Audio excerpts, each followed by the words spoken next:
At 400 a.m. Mara Voss is invisible by design. The junior maintenance intern everyone calls, Clipboard, is kneeling beside a dead $2 million diagnostic machine while 12 senior engineers have already given up. Colonel Adrian Vale usually humiliates her before breakfast. Clears throat then. On a night when the entire base loses power, the Admiral walks in and finds Mara with both hands inside the machine. He stops cold. If this story reaches someone who needs to hear it, give it a like. Subscribe to Silent Scrub Stories for more hidden hero stories like this, and tell us where you're watching from. We'd love to know. Mara has worked at Greyhaven Naval Medical Center for 11 months. Officially, she is an engineering intern assigned to inventory, paperwork, and whatever nobody important wants to do. She keeps her head down.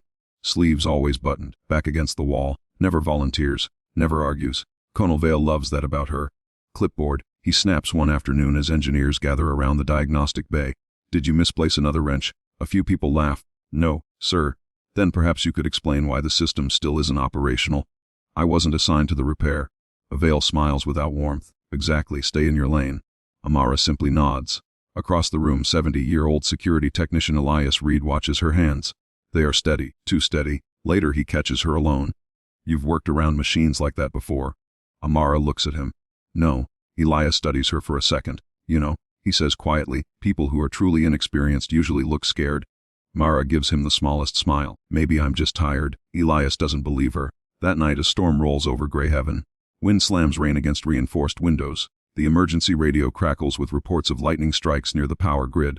Then the lights flicker. Once, twice. Everything dies. The diagnostic machine emits a sharp electrical whine. Then smoke curls from its rear housing. Engineers rush inside. Kill the secondary breaker. It's already isolated. Backup capacitor is feeding it. The room fills with the smell of burning insulation. Colonel Vale arrives shouting orders nobody can follow. Get the system stabilized. We cannot lose this equipment. An engineer stares at the display. Sir, the control board is locked out. Then override it. We tried. How many times? 12. Vale's face tightens. Then Mara moves. Not quickly. Precisely. Her shoulders straighten. Her breathing changes.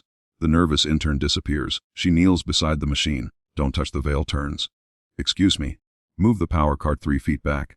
This is not your assignment. Mara looks at him. Then stop talking and let me work. The room goes silent. At that exact moment, a secure emergency vehicle screeches outside. A man in a Naval Command uniform rushes through the doors. Where is Voss? Everyone turns. Mara freezes. The man's face changes when he sees her. Captain. She rises. Jonas. He looks like he has seen a ghost. I thought you were dead. Mara says nothing. Jonas notices the old scar disappearing beneath her sleeve. Then he sees the tiny black tattoo near her wrist. 3 vertical marks. His expression collapses into recognition. He whispers one word. Nightfall. Elias watches the engineers stare at Mara. The captain steps forward. She was never an intern. Vale shakes his head. No, that's impossible. Jonas doesn't look at him. She was Nightfall, Senior Combat Systems Officer, the woman who kept our evacuation network alive when our entire command center went down. Mara pulls her sleeve back. The tattoo is fully visible. The room changes. Not because anyone intended to obey. Because everyone suddenly understands who has been standing among them. Power source. Mara asks. Emergency bus. Elias, isolate it. Elias moves. Jonas, open the rear panel. Jonas obeys. Dr. Chen, get me thermal imaging. On it. Vale, clear the room. Vale doesn't move. Mara looks at him. Connell. He swallows. Clear the room. This time he obeys. Inside the machine, Mara finds the real problem. The failure isn't accidental. A bypass circuit has been deliberately modified. Someone has been forcing the system into repeated overloads. Jonas checks the wiring. This was designed to fail. Mara's eyes narrow. Why? Elias answers from the doorway. Insurance. Everyone looks at him. He holds up a folder. The replacement contract was approved 6 months ago. Whoever destroys this machine gets a $12 million modernization deal. Vale's face drains. Mara turns toward the administrator standing behind him, who authorized the modifications. The administrator backs away. Vale interrupts. This is speculation. We follow protocol here. Mara's voice stays flat. Protocol doesn't authorize sabotage. Jonas steps forward. I found the original maintenance logs. He drops them on the table. Every time Mara reported abnormal readings, her reports disappeared. Elias adds quietly, I kept copies. The administrator stares at him. You. Elias smiles. People forget old technicians. Mara returns to the machine. Almost done.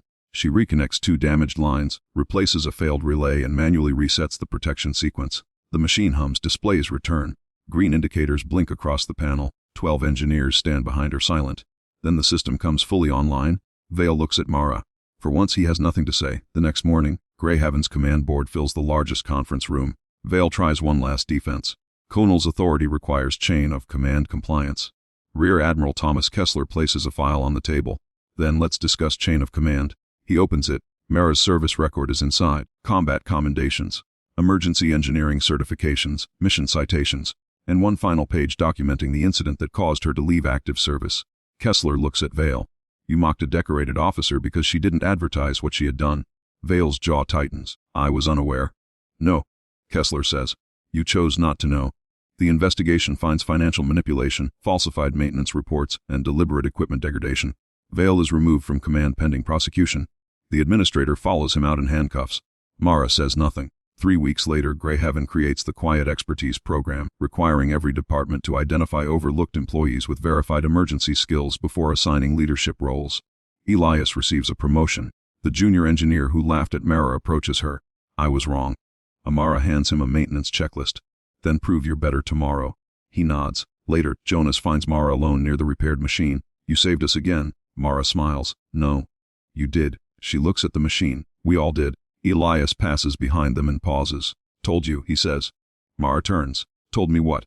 People who aren't scared usually have a reason. She laughs softly. The next morning, Mara walks into the same maintenance bay, same gray walls, same machines, but her sleeves are rolled to the elbows now. The old tattoo is visible. At 400 EM, the machine that once stood dead and silent hums steadily beneath the fluorescent lights. The same hour that once made Mara invisible now makes her unmistakable. Because quiet was never weakness. Sometimes, it is what competence looks like before the world finally pays attention. If Mara's reveal hit you hardest, like this video and subscribe to Silent Scrub Stories. And comment the exact moment the story got you, especially when you realized who Mara really was. We read every single one.